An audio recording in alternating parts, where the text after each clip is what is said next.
மூட்டு வலி வீக்கத்திற்கு மாத்திர வேண்டாம்.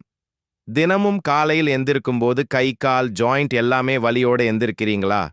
முழங்கால் மூட்டுல நடந்தாலே சத்தம் வருதா? முழங்கால் பயங்கரமா வலிக்குதா? இதற்கு எல்லாம் எளிமையான சொல்யூஷன் இந்த பதிவில் பார்ப்போம்.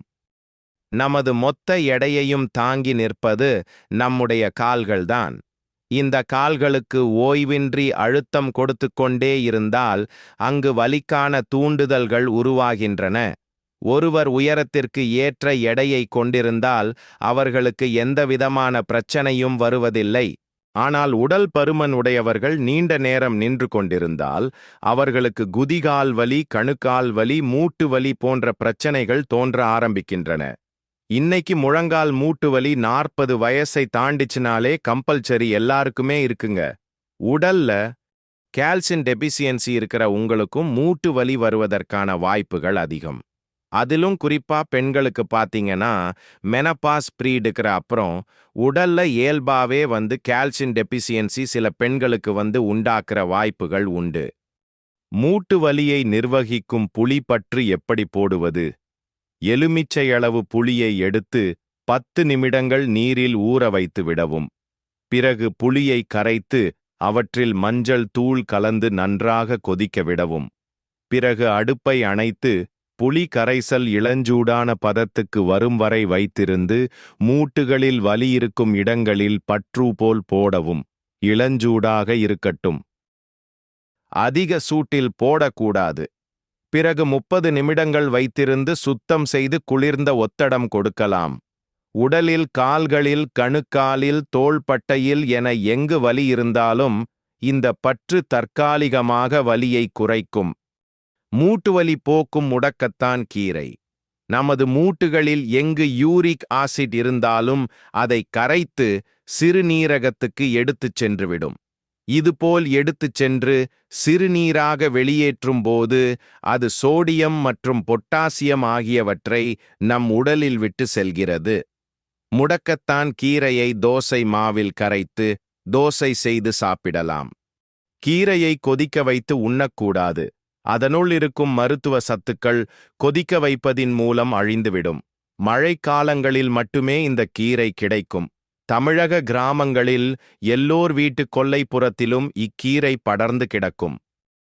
உளுத்தங்களி. மூட்டு வலியெல்லாம் அந்த காலத்தில் இல்லாமல் இருந்ததற்கான காரணம் என்னவென்றால், ஒவ்வொரு வீடுகளிலும் உளுத்தங்களி வாரத்திற்கு 1 நாளோ அல்லது 2 நாட்களோ தொடர்ந்து சாப்பிடக்கூடிய சூழல் அன்றைய சமுதாயத்தில் இருந்தது. அதை காரக்களியாகவோ அல்லது இனிப்பு களியாகவோ தொடர்ந்து சாப்பிடுவார்கள். உளுந்தின் தன்மை என்னவென்றால், உடம்பில் இருக்கக்கூடிய 206 எலும்புகளையும் நன்றாக வலுவாக்கக்கூடிய தன்மை உளுந்துக்கு உண்டு. இந்த உளுந்தை சித்த மருந்துகளில், ஆயுர்வேத மருந்துகளில் மருந்து பொருளாகவே பயன்படுத்துவது உண்டு. விளக்கெண்ணெய்.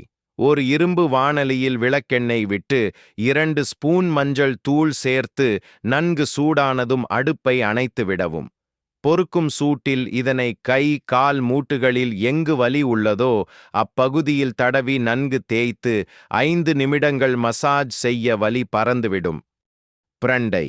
இளம் பிரண்டையை சிறு துண்டுகளாக நறுக்கி சிறிது நெய் விட்டு நன்கு வதக்கி பின்னர் அரைத்து எடுத்துக்கொள்ளுங்கள். இதனை காலை மாலை ஆகிய 2 நேரங்களிலும் நெல்லிக்காய் அளவில் சாப்பிட்டு வர எலும்புகள் பலப்படும். பிரண்டையை பேஸ்ட் போல அரைத்து எலும்பு முறிவு ஏற்பட்ட இடத்தில் வைத்து கட்டினால் விரைவில் குணமாகும. பிரண்டை துவையல் உண்பதால் எலும்பு முறிவின் வலி, வீக்கம் சரியாகும். உடைந்த எலும்புகள் கூட விரைவில் குணமடையும்.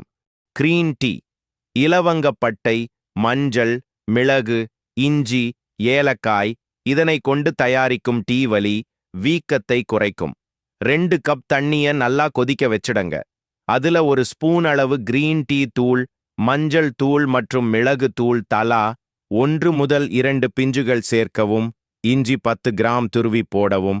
அந்த சுடு தண்ணியில போட்டுட்டு ஒரு 10 நிமிஷம் மீடியம் FLMல கொதிக்க விடவும்.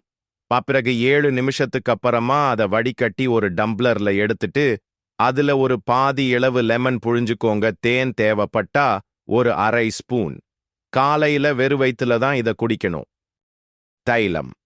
கடுகு எண்ணெய் கொஞ்சம் ஒரு பங்கு, ஒரு 10 மில்லி லிட்டர் எடுத்துக்கொள்ளுங்கள். 100 மில்லி லிட்டர் விளக்கெண்ணெய், கொஞ்சம் கற்பூரம் போடுங்கள்.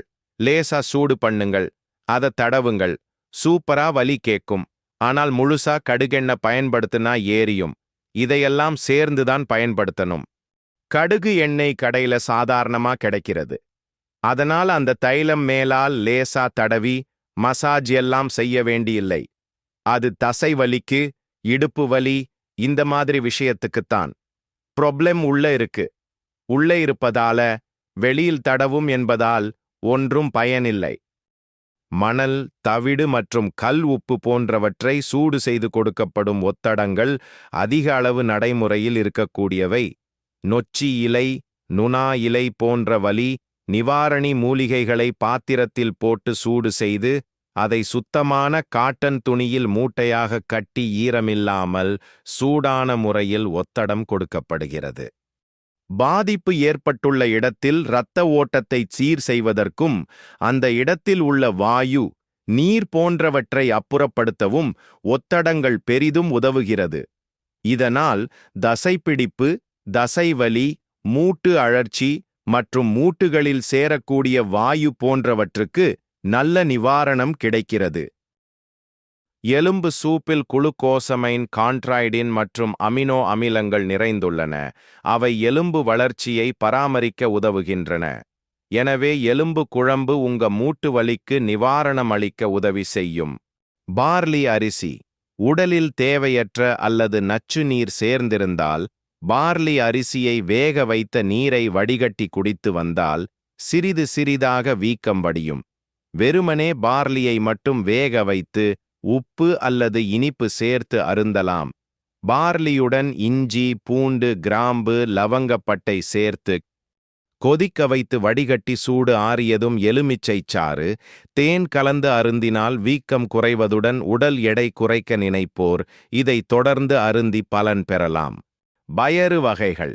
மூட்டு வலிக்கு மிகச்சிறந்த உணவுப் பொருள் என்றால் அது பயறு வகைகளே ஆகும்.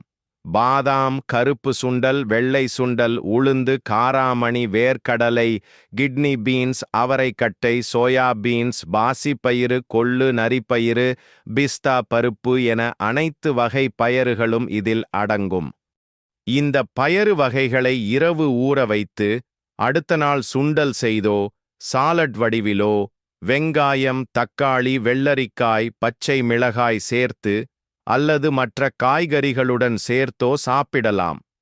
இந்த உணவு பழக்கத்தை 15 நாட்களுக்கு தொடர்ந்து கடைபிடித்தால் மூட்டு வலி குறையத் தொடங்கும். ஒரு மாதத்தில் வலி மேலும் குறைவதை நீங்கள் உணர்வீர்கள். வலி குறைந்தவுடன் தினமும் 10 நிமிடங்கள் வெயில் படும்படி நடைப்பயிற்சி மேற்கொள்வது மிகவும் அவசியம். நிழலிலேயே இருப்பவர்களுக்கு எலும்பு சம்பந்தப்பட்ட வியாதிகள் குணமாகாது.